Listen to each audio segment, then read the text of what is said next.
Railway నుంచి భారీ notification release అయిందనమాట. ఇది మొత్తం 7,548 పోస్టుల వరకు వీళ్ళు భర్తీ చేయడానికి పోస్టులని రిలీజ్ చేశారు. మొత్తం దీనికి పరీక్ష లేదు, ఏ ఇంటర్వ్యూ లేదు. మీరు అప్లికేషన్ ప్రాసెస్ని ఎలా చేయాలో నేర్చుకొని దాన్ని బట్టి మీరు అప్లై చేసేస్తే చాలు. మీరు అప్లికేషన్ పంపిస్తే చాలు, దాన్ని బట్టి మీరు సెలెక్ట్ అవుతారు. నేను ఎలా చేయాలని చెప్తాను. ఒకసారి వీడియోని లాస్ట్ వరకు చూడండి. ఇందులో పురుషులు, స్త్రీలు అందరూ దీనికి అర్హులే. మొన్నటి వరకు డిగ్రీ వరకు ఉండేది దీంట్లో అర్హత. ఇప్పుడు 12th క్లాస్కి కూడా అర్హత ఇచ్చాడు. సో మీరు ప్రతి ఒక్కరు ఈ ఆపర్చునిటీని మిస్ చేసుకోమాకండి.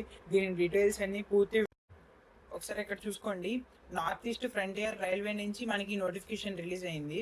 ఇక్కడ డేట్ మెన్షన్ చేశారు చూడండి. 16th జూలైన ఈ నోటిఫికేషన్ రిలీజ్ అయింది. Opening of online application already open అయిపోయింది. జూలై 20th నుంచి మళ్ళీ 19th ఆగస్ట్ వరకు ఇక్కడ టైం ఉంది. సో దీన్ని బట్టి మీరు అప్లై చేసుకోండి. ఇక్కడ మీరు ఆన్లైన్ అప్లికేషన్ అనేది అప్లై చేయొచ్చు. ఇక్కడ ఈ వెబ్సైట్కి మీరు అప్లై చేయాలి. ఈ వెబ్సైట్లో మీరు అప్లై చేయాలి. ఇక్కడ చూడండి, వీడు క్లియర్ కట్గా మెన్షన్ చేశారు. మళ్ళీ ఇక్కడ చూడండి, నేను నార్మల్గా తంబేల్లో 7548 వేకెన్సీస్ ఉన్నాయని చెప్పాను. సో ఈ only SC, ST, OBC general వాళ్ళకే అనమాట. PWకి కన్సిడర్ చేస్తే 7548 ఉంటాయి అనమాట. ఒకసారి చూసుకోండి. ఒకసారి మీరు చూసుకోండి, కేటగిరీ వైజ్గా ఇక్కడ పోస్టులు అనేవి సాగ్రిగేట్ చేశారు. ఓబీసీకి ఇన్ని ఉంటాయి, మొత్తం అన్రిజర్వ్డ్ అంటే జనరల్ అనమాట, వాళ్ళకి ఇన్ని ఉన్నాయి ఇక్కడ పర్టికులర్గా మెన్షన్ చేశారు. చూడండి, వీళ్ళకి సపరేట్గా డిఫరెంట్ పోస్టులు, వేకెన్సీస్ ఇవన్నీ ఇచ్చారు. ఒక్కసారి మీరు రిఫర్ చేయండి. నేను నోటిఫికేషన్ లింక్ కిందే ఉంటుంది, ఒక్కసారి రిఫర్ చేయండి. ఇవన్నీ ఎన్నెన్ని ఉంటాయని వీళ్ళు పర్టికులర్గా మెన్షన్ చేశారు దీంట్లో. సార్ చూడండి,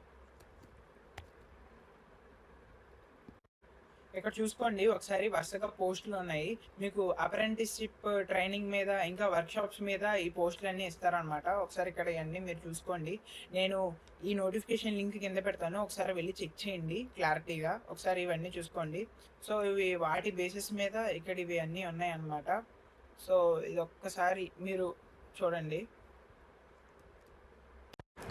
ఈ పోస్టుల్లో చూసుకుంటే ఇక్కడ మెడికల్ వచ్చేసరికి మీకు ఇక్కడ ఇవి చూసుకోండి, మెడికల్ ల్యాబొరేటరీ టెక్నీషియను. సో ఇది వీళ్ళు ఇంటర్ బేస్డ్ మీద ఇస్తున్నారు. బైపీసీ ఇంటర్ బేస్డ్ ద్వారా ఇస్తున్నారు. 50% మార్క్స్ వస్తాయి చాలా అన్నారు ఈ రెండింటికి, రేడియాలజీ, ప్యాథాలజీకి. మళ్ళీ ఇంకోటి చూసుకుంటే computer operator and programme assistant. వీళ్ళు బోర్డుతో పాటు బేసిక్ ట్రైనింగ్ ఇన్ IT చేసి ఉంటారు కదా. సో ఆ సర్టిఫికేట్ బట్టి కూడా మీకు ఈ పోస్ట్ అనేది ఇస్తారు. ఒకసారి చూడండి. సో ఇక్కడ ఈ స్టోర్స్లో కూడా అంతే, చూడండి, board based basic training in IT. So ఈ సర్టిఫికేట్ మీద మీకు పోస్టులు ఇస్తారు. ఒకసారి మీరు వెళ్ళి చూడండి. ఇది కూడా ఒక్కసారి ఇక్కడ ఎలిజిబిలిటీ కండిషన్స్ చూడండి. నార్మల్గా ఇక్కడ 15 years నుంచి 24 years వరకు జనరల్ వాళ్ళకి ఇచ్చారు. దాంతోపాటు ST, SC వాళ్ళకి 5% ఏజ్ రిలాక్సేషన్ ఇచ్చారు. అంటే 24+5 29 years వరకు మ్యాక్సిమం ఏజ్ అనేది ఇచ్చేశారు ST, SC వాళ్ళకి. అదే OBC వాళ్ళకైతే 3 years, అంటే 24+3 27 years మ్యాక్సిమం ఏజ్ వచ్చేసరికి OBC వాళ్ళకి. PW వాళ్ళకైతే 10 years, అంటే 34 years వరకు ఛాన్స్ ఉంది. అంగవికలాంగుల వాళ్ళకైతే మొత్తం 34 years వరకు ఛాన్స్ ఉంది. ఒకసారి మీరు ఈ కండిషన్స్ ఒకసారి చూసుకోండి, ఎలిజిబిలిటీ కండిషన్స్. వేకెన్సీస్కి సెలెక్ట్ అయిన వాళ్ళకి వీళ్ళు ఒక ట్రైనింగ్ అనేది కండక్ట్ చేస్తారు.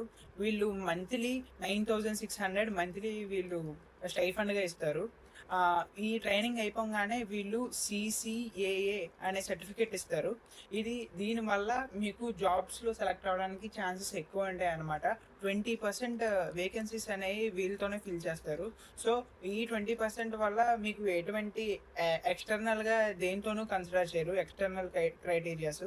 సో మీకు ఇది వచ్చిందంటే 20% వాళ్ళతోనే ఎటువంటి పోటీ లేకుండా మీకు జాబ్ అనేది వస్తుంది.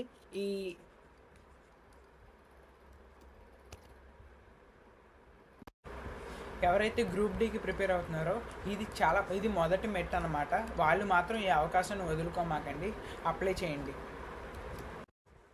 ఇలాంటి ఇన్ఫర్మేటివ్ వీడియోస్ కోసం మీరు ఈ ఛానల్ని సబ్స్క్రైబ్ చేసుకోండి. నాకు మీ సపోర్ట్ కావాలి. Thanks for watching.